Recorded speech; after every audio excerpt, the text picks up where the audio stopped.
Okay, let me turn the volume down a little bit because I get this little weird echoey little thing here if I don't do it. Well, that's going to be it for the The Senate coverage has for today, and adjourned for the evening. They I'm will sure you can return imagine tomorrow at I'm a noon little bit on the Eastern crispified time. side What because we've been going unfolded just since moments 9 in the morning ago on this, was the and senator before from 9 in the Utah, morning. Mike Lee, a Republican, So what asking we were that able to the kind of record piece together from be there, struck Mike Lee when is it objecting referred to from a phone call that is the objecting that his president name was made. essentially Now, mentioned in the you record. He's heard saying the this House isn't Management true.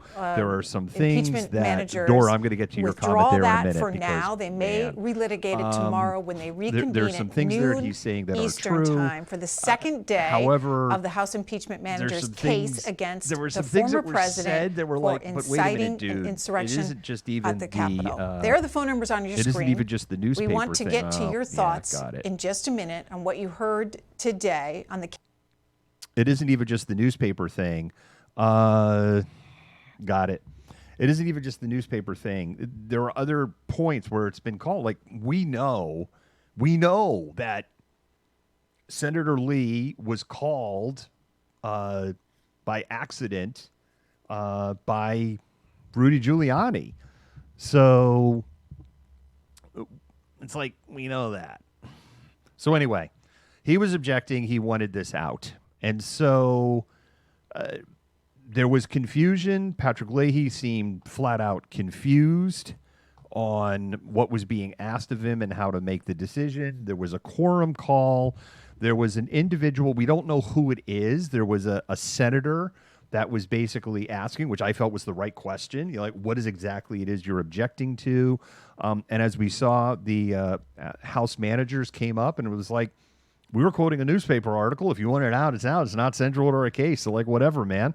But if we want to bring it up tomorrow, we'll go ahead and argue about this tomorrow. So, and then, then Schumer made the call. Basically, what they're calling when it's unanimous consent, what they're saying is there is no vote, there is no discussion. And Patrick Leahy was like, yes, unanimous consent.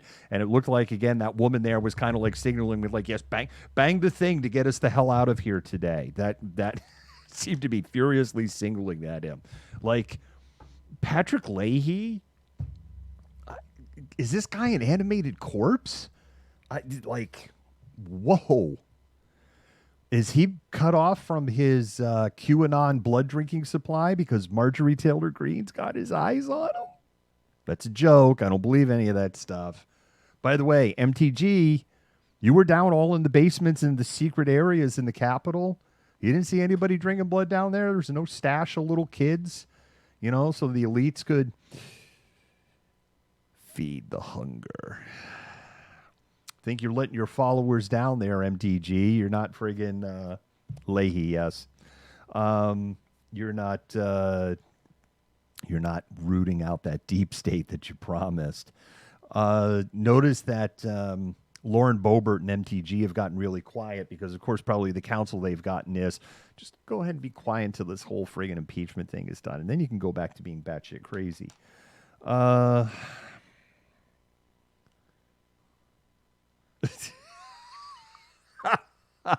Arky. Oh my God.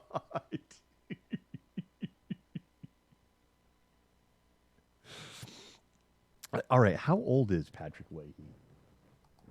Let's look this up. Someone's probably going to find it before me, or somebody knows, somebody knows right off the. He's 80 years old. He's 80. I mean, that's old, but that's not like old. Man, he's a. Look at Biden at 78. Biden just runs circles around him. By the way, there was something I totally forgot. If we go back to Inauguration Day and Biden did the walk, the escorted walk to the White House, and he was kind of hopping and skipping and let me kind of trot over here to say hi to this person. I'll trot over there. And he walked that whole distance. He did that with a broken friggin' foot. Don't forget, he broke it. I totally forgot this. He had broken his foot. He did that whole walk, and guy's tough. I mean, Donald Trump's idea of a tough time is they're out of Big Mac sauce at the local McDonald's, and he's going to have to settle for a quarter pounder. I'm sure he's enjoying that El Cheapo value menu right now because you can get a Big Mac and a fillet of fish. You can get the two for $6. I'm sure he's rocking that deal with a $1 Diet Coke. I will never forget this quote. You never see a skinny person drinking a Diet Coke. And he was doing that to fat shame someone. And word is, he was sucking down like 12 cans a day. There are a ton of reports that multiple senators were truly moved by the videos that were shown. There are multiple reports of that, not just Democratic, but also on the Republican side. There was stuff that I was reading on the side that as they were showing some of these security videos that had not been seen before, that some senators were gasping or pointing because it was like, whoa, that's like me 60 feet away from these people, or that's like me in this security camera, and I was that close to getting murdered. There are also reports coming out of there that people are very that were very moved seeing the police officer almost on the brink of getting crushed to death, and really what does appear like this medieval scene of trying to push through, and these two immovable forces pushing back and forth in each other. But yes, Mike Lee and Josh Hawley apparently, because there's tons of reports that Josh Hawley was acting like a total asshole through all of this. Like this is just a joke, but of course there are questions that I think that should be considered on how complicit was Josh Hawley in this. There is this famous fist picture. There are some statements that Josh Hawley made, just as Lauren Boebert had made, just as Marjorie Taylor Greene had made in the day before and during, that are troubling. And we know that the Department of Justice and the Pentagon have said that, they are working their way up to connect the dots. And we're just going to have to see, there's some bigger fish that they've now caught, and they're starting to stack the charges on. It will be very interesting to see if some of the people aligned with 3%ers, QAnon, like real deep into QAnon, or in the Proud Boys, if there is a conspiracy, are any of them going to flip? Are any of them going to go to save their ass and go, I am going to give up a senator, or I'm going to give up this person to the Pentagon, or, I'm going to give up Donald Trump Jr., which of course then gets you one step closer to Donald Trump itself. The whole, like we were talking about this yesterday, like how bad the lawyers were for Donald Trump yesterday. This argument of, first of all, the argument was he lost. Everybody knows it. Right? It's like he could not have signed off on, dude, you lost. You're not president anymore. Because this apparently is the central argument. One of their central arguments is that in order to vindicate and go, okay, he can't be, right, because the argument he can't be impeached because he's no longer president. But likewise, if you try to criminally charge him, what we'll say is like, well, but I was president. You can't criminally charge me for what I was doing in January. So he's just looking for January immunity. You know that. I know that. They know that. Everyone knows that. What you've got in this argument is they're arguing as lawyers, well, he's not president. But Donald Trump is arguing, but the election was stolen from me. And of course, if that is actually a true statement and he is the president, then he is totally impeachable. It's like, connect the dots, you morons. Connect the dots. Because he called for the sedition. So it's just a lousy strategy in itself. The second part of it is, which we pointed out, if he is impeached, what's the punishment? Well, the punishment is for a person who is sitting in office, they are removed from office. Well, he's already removed, but they can never hold office again. But that's it. Those are the only two punishments. There are some other things that go along with that, potentially. He could potentially lose his Secret Service detail. He could potentially lose his presidential, because we've never gotten this far with a president in impeachment. So there are a little bit of some unknowns. So there's maybes, but he's not going to spend 1 second in a jail cell. He's not going to, be fitted out for a size triple extra large orange jumpsuit. But if he were criminally charged as citizen Trump, sedition's 20 years. And they're not going to just go like, let's say he's found guilty for sedition, and then they try to attach, these 5, accessory to these 5 deaths that have happened. I'm just playing what if. I'm just follow me as I move pieces on the chessboard here. If you put all of those little pieces together, he could go away for the rest of his life. And, he's not going to be a gen pop somewhere because he's the freaking former president of the United States. He's going to friggin' be like Hannibal Lecter without the mask and the straitjacket in an isolation area. He's not going to have the internet. He's not going to be able to just call. He's not going to be able to just call up Tucker Carlson or Sean Hannity and go, food sucks. They're not giving me Big Macs. He's not going to be able to do that shit. So it's even worse for him. Thea, I agree. It's a separate issue. It's not enough, but I'm just saying it puts him at a bigger risk to make that argument. Democrats, well, I say Democrats, the argument that has been laid down by the presenters of the case for impeachment today is a strong case. Even if you yank the Mike Lee stuff out, it's still a really strong case. Because really what boils down to the Mike Lee piece and what Mike Lee is freaking out about, I think, is that the allegation that Mike Lee is the source of the leaked accidental Tommy Tuberville voicemail that Rudy Giuliani made. And of course, if he did leak it, he is dead to the Trump wing of the Republican Party. And there was almost a little Lady Macbeth, thou doth protesteth too much.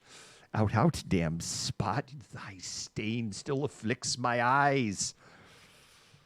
We're a highbrow educated show here, even though we drop F-bombs frequently and liberally. See what I did there? But I think they've presented an excellent case. I think the video production and the use of timeline and maps and highlighting to the senators of both parties on how close a number of them came to dying, right? What did we learn today? The insurrectionists were 60 feet from the vice president and his family, his entire flippin' family. That's one of the things we learned today. We learned today that Mitt Romney was a dead man walking, is what we learned today. I mean, that is stunning video to watch, to how close Mitt Romney came to having things go south. And of course, we've learned that a number of other senators have learned today, probably for the first time, because not everybody's been in the security briefing. So there's a number of senators from both parties that have learned today that they were 60, 80, 100 feet, literally line of sight from people that were intent on killing them. And only because of the efforts of a handful of scattered police officers or people just running in the wrong direction or the timing of when paths crossed is the only thing that kept disaster from happening. Because think about how the dynamics would have changed if, say, 3 or 4 senators or Congress critters were taken hostage. Think about what do you think they would have just left the Capitol at the point? No way. They got leverage. Do you think the election would have got certified at that point? No way. They can't hold it when there's people being held hostage in the Capitol building. And we might be in a really different place. We came stupid close. And I will continue to say, if there is not a finding of impeachment from this, if there is, this isn't a staged blue dress. This isn't a married guy lying about a blowjob because he's married, which I'm not condoning the blowjob or the cheating or any of that, but that was the crime. Let's never forget that. The Republican Party set the bar that low in 98. And 18 years later, when Hillary Clinton was running for president, they were still hammering on the fact that her husband had been impeached and lied to her, and how dare she stand by her man, yada, yada, yada. So they never let bygones be bygones. And, lock her up, Chan, and Benghazi, Benghazi, Benghazi. And look at how much money, time, effort was spent on Benghazi, Benghazi, Benghazi. And for 4 years, Donald Trump promised, I'm going to open the whole thing up. We're going to open the whole things up. Right? And we never saw it. We never saw it. Because it doesn't exist. And we know that. So if doing funky things with cigars and lying about it and lying about a blowjob in the Oval Office under oath, because remember, Ken Starr was not on a sexual misconduct investigation. Ken Starr was investigating real estate transaction Whitewater. And they didn't find anything, and they spent $64 million in 1998 money. I have no idea. That would probably be close to $150 million in 2020 money, if not higher. They spent $64 million in 1998 money and came up with, for Whitewater, certainly from a connection for the Clintons, zero, zilch, none, nada. How do we know that? Because if they come up with something, if they weren't going to impeach him for a blowjob, they were going to impeach him for the other. So they were just out to get Clinton any way they could in a penny fashion. Voted for Clinton in 96. I didn't in 92. I voted for him in 96. I'll freely admit it. I think he was a great president, freely admit it. There's some things I just think like, oh, my God. But I think history will be kind to him as the years go by. My understanding, he's supposed to be phenomenally charismatic. Like it's just supposed to be like it's if you ever played Dungeons and Dragons, right? And 18 was the highest, but then you could get like spells or whatever. Yeah, I mean, his charisma, his charisma in Dungeons and Dragons is like a 28 or a 30. That's what I've heard. That it's just ridiculous. Oh, I didn't say he was a saint. Senator Clinton pardoned his brother. I didn't say he was sent. I said there are things that make me scratch my head. I absolutely said that. There's things I didn't agree with it. I just said I voted for the guy in 96. Think history's going to be kind to him. I think he was a good president. Certainly the economy did well while he was president. And he was handed a mess when he became president. Oh, boy, that's a theme. That's a theme I've noticed. I've seen this now, and I saw it in 92. And I saw it in 2008, and I saw it again in 2020. Here's a mess. Clean up our mess while we blame you for the mess. Oh, my goodness gracious. The whole point of it is this. Clinton got not thrown under the bus, but Clinton was impeached for a blowjob. We're not talking about a blowjob here. We're talking about a guy that tried to do what's called a reverse coup. We're talking about a guy who tried to violently overthrow the sitting government, who had the next three people in the line of succession of power in the same building and did nothing, literally nothing, while they were in that building. And then who would have been next in the line of succession? Well, then it actually goes to cabinet members at that point. So like cabinet members that generally were just completely loyal to him. History will write well after we are all dead, even if you be a youngin', listen to me right now. History will write how close that we came to living under a dictatorship in a white nationalist country. And we're not out of the woods. I went on a long thing on this yesterday. I'm not going to go on a long thing on it today. I'm going to go ahead and close this out. This doesn't end here. You have 30% of voters in this country. And I know some people go, but 30% is 18% of the people. But they're feeding their kids this poison. They're radicalized. They absolutely believe. Yes, he was impeached for lying under oath about getting a blowjob. What's your point? That's the bar. Were they investigating him for a blowjob? No, they were investigating him over Whitewater. He was honest and everything on Whitewater, right? Right? He was impeached for lying under oath as a married dude about getting a blowjob in the Oval Office. Facts. Are we really going to are we going to try the false moral equivalency here of trying to overthrow the government in a blowjob? Is that where we're going with this?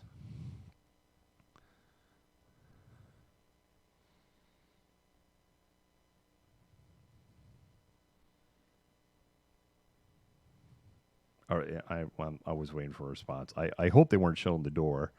But yeah, okay, thank you. There we go. I'm glad I waited for the response.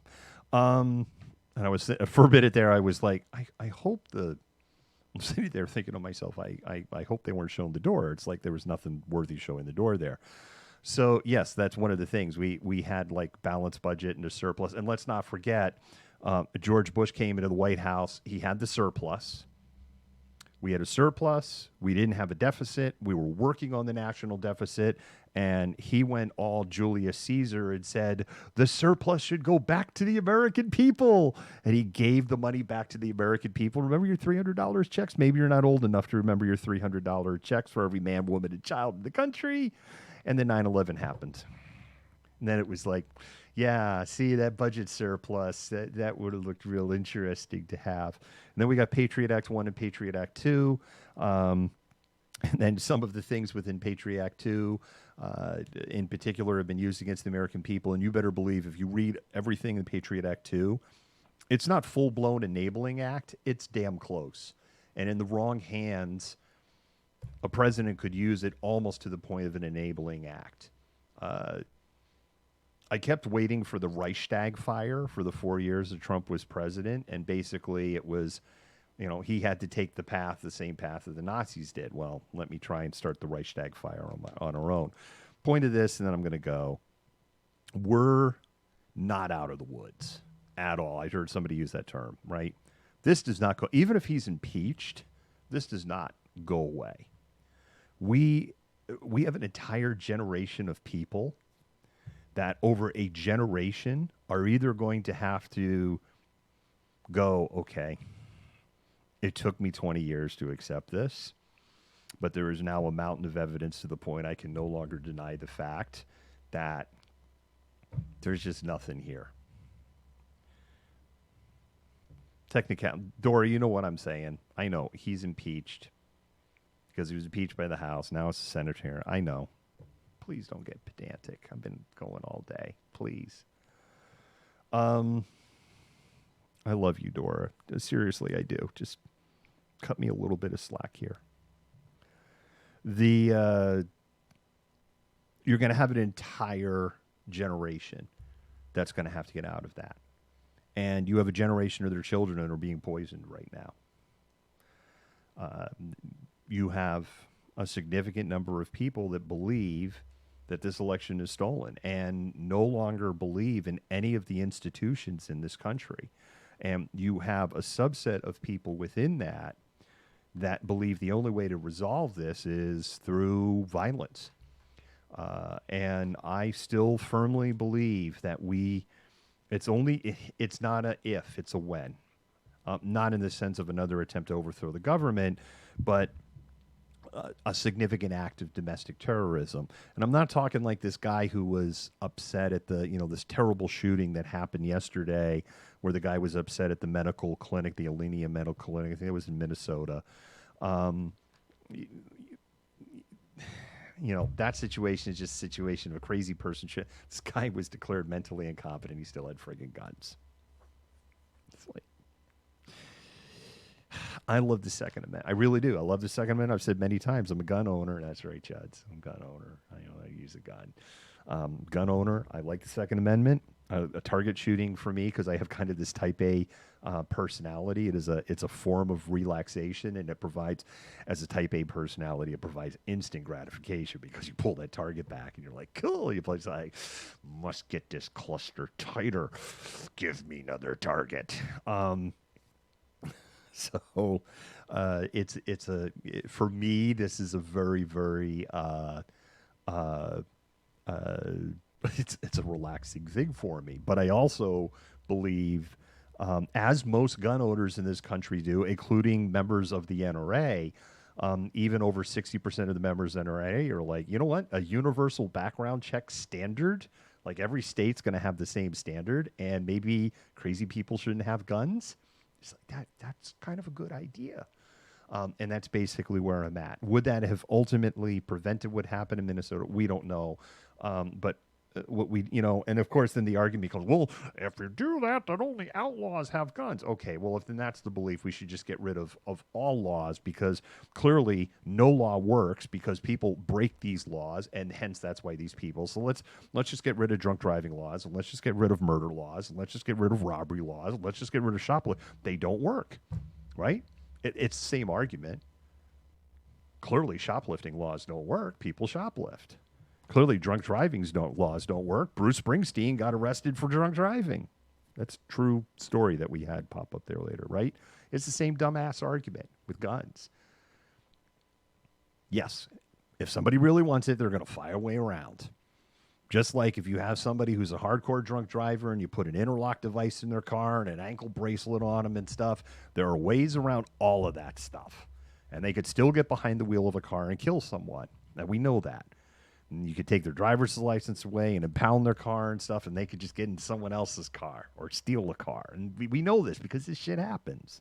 It's the same thing with a gun. But if you make it harder for a crazy person to get a gun, there is at least going to be a subset of people who have severe mental illness that are going to go, this is too hard for me to get a gun, hence I won't get a gun. And then maybe we don't have what happened in Minnesota happen. I know I'm on this whole tangent here. And I actually don't even want to go into this, and I'm just really friggin' tired, and I just sound like your friggin' drunk uncle right now, I guess. So,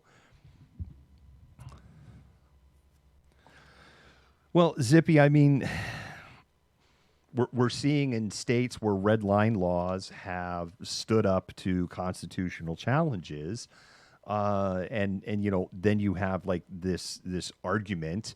I know here in Washington State, you can have a red line law, and the way it's set up, then you can have a hearing, and you can have your own experts come in, and the state has their own experts, because the state is right. The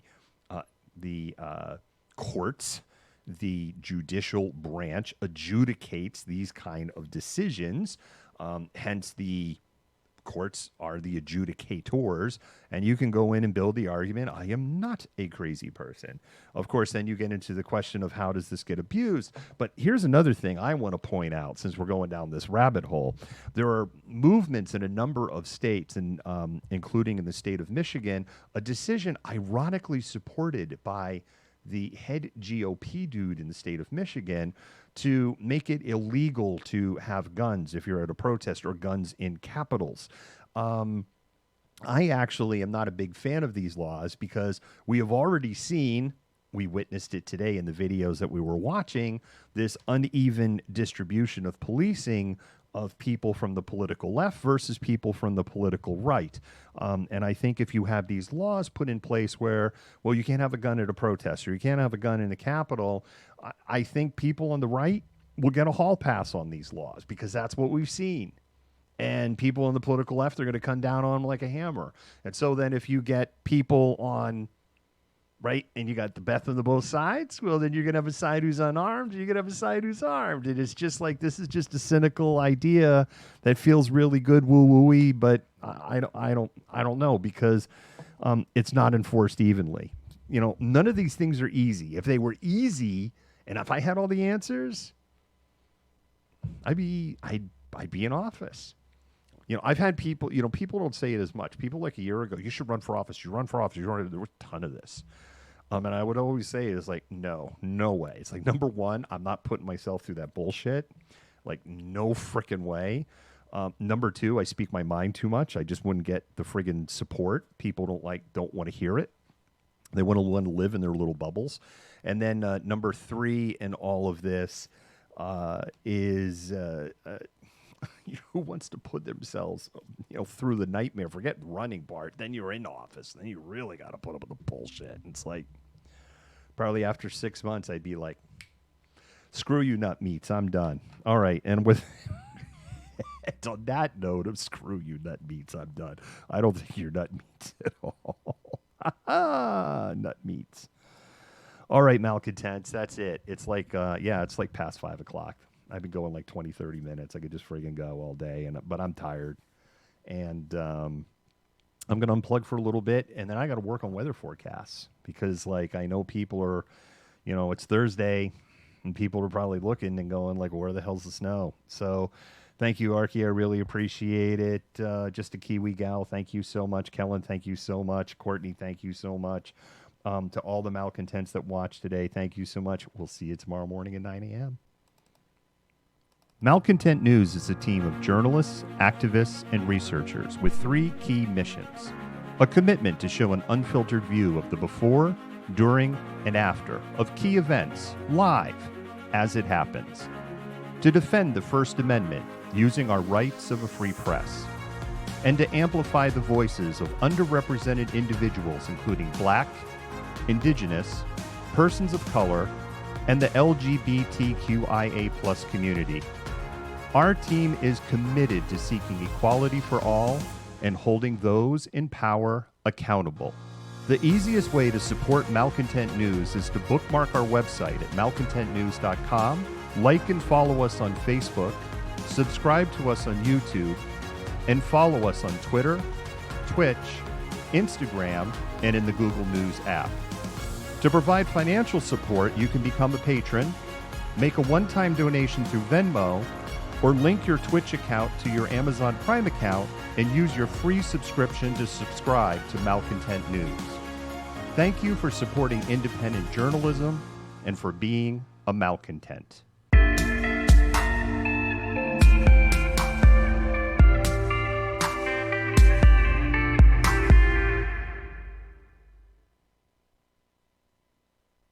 It's a cannibalistic humanoid underground dweller.